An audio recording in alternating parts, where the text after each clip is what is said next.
All right, today on 3D Outdoors, we're going to be doing another Whiskey Wednesday, and we're going to be reviewing Proper 12, or what do you call it? I believe it's Conor McGregor's Irish whiskey. Yes, that is. We actually had a viewer request that we review this product. Here it is. We'll start off by saying if you have a whiskey or liquor of some kind, we have a little bit of a collection here. If you have one that you'd like reviewed on the channel for a Whiskey Wednesday, we'd gladly do that for you if we have it in the collection, or if it's a reasonably priced item and we can source it where we're located here, we'd gladly review that for you. We'll get into that right after this.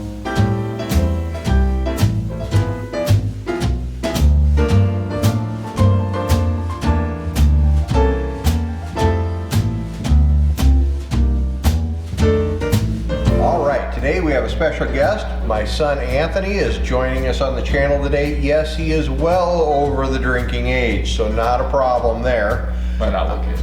Might not look it, but he is well over the drinking age. And like I said in the intro, we had a viewer that requested we review the Proper 12, which is an Irish whiskey. And I did print out some notes here, so I'll be reading off of these here. All right, so like Anthony said, the founder of the company was Conor McGregor. So that's a celebrity, and I often wonder whether the celebrities are involved with making the whiskeys or tequilas or whatever their names are on, or if their names are just on it. So it doesn't really say here, but the advertisement shows him involved with the process, so we'll go with that. But we're gonna try it here and see what we think of it. And I believe he did sell the company for quite a bit of money, but his face is still associated with it. He's still on the advertising, on the website and everything. Mark is setting off camera. We had him try it a little bit ago here. So we're gonna see what we think. Comes in a green bottle, as you can see. Obviously it is a kind of a caramel, goldish looking Irish whiskey.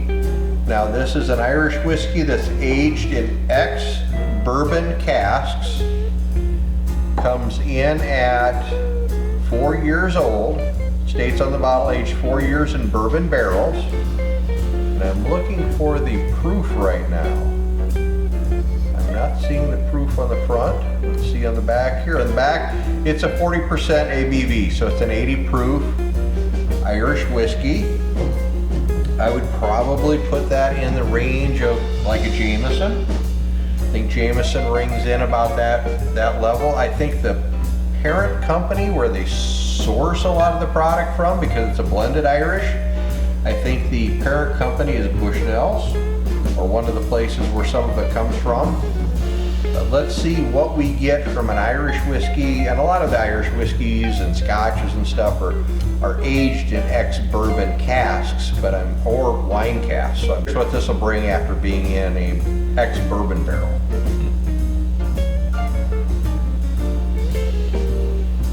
You get kind of the similar notes of a younger bourbon on the nose. I don't get so much. A lot of times with the Irish whiskeys, I'll end up getting a malty flavor, almost like a scotch. And I don't get that on the front end of this. And I think that's the bourbon barrels, ex-bourbon barrels, doing their work to it. There's just a little bit of that maltiness.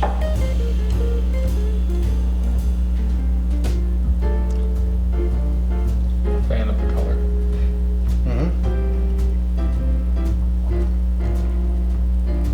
Viscous in the glass, good mouthfeel. It has just a little bit of the maltiness on the front, but then I get a lot of standard bourbon notes through the middle. And what I mean by that is you can taste the little bit of the brown sugar and the caramels that I look for in a good bourbon. But the end is what kind of surprises me. The end has just a little bit of the finish is a little tart, I think. There's a bite to it. and that end tartness almost, and this states 4 years on the bottle, which is where like a bottled in bond whiskey, American bottled in bond would be. So that's 4 years. It's not super young. A lot of times to be a bourbon, it has to be 2 years. So I mean, you could be a lot younger, but a lot of times I get that tartness in a regular whiskey from youthfulness that hasn't been in the barrel that long. But this is a 4-year-old, so I'm surprised to get that tartness on the end. Yeah.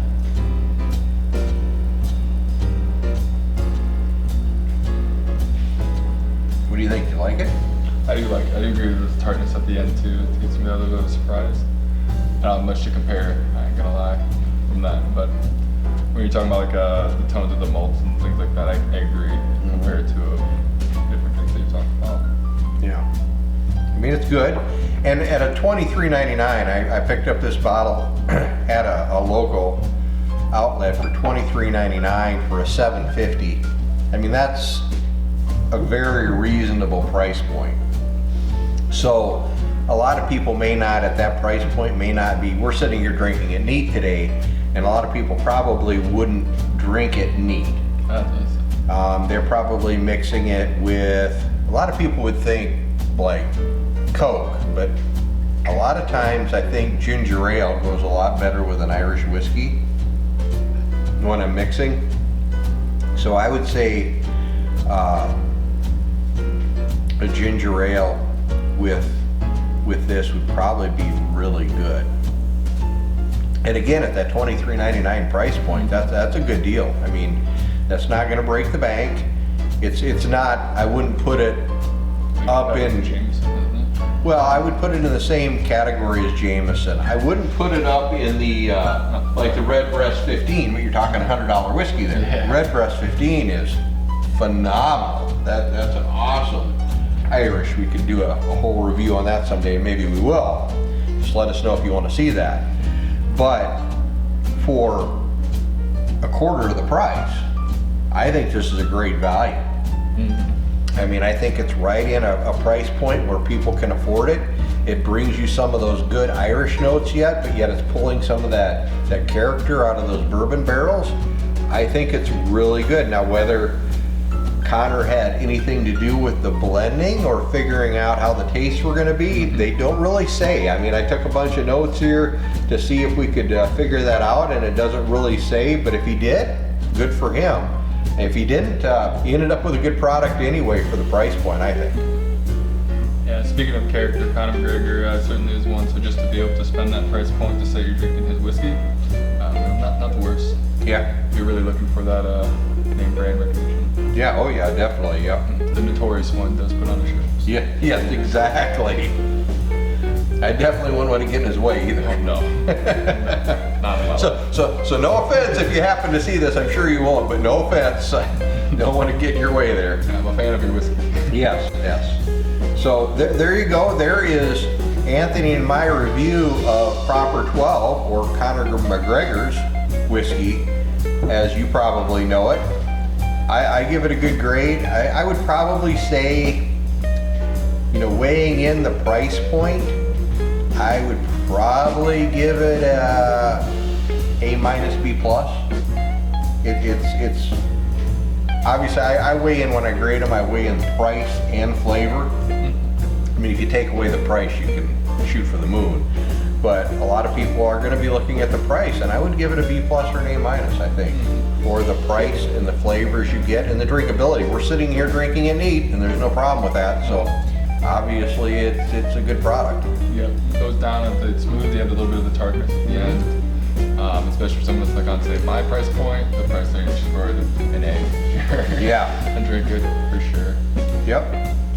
So there you go. This is Dan and Anthony with 3D Outdoors, reminding you to get into the outdoors and enjoy everything it has to offer. If you like this video, make sure to hit the subscribe button down at the bottom, and you can always follow us over at 3D-outdoors.com. See you next time.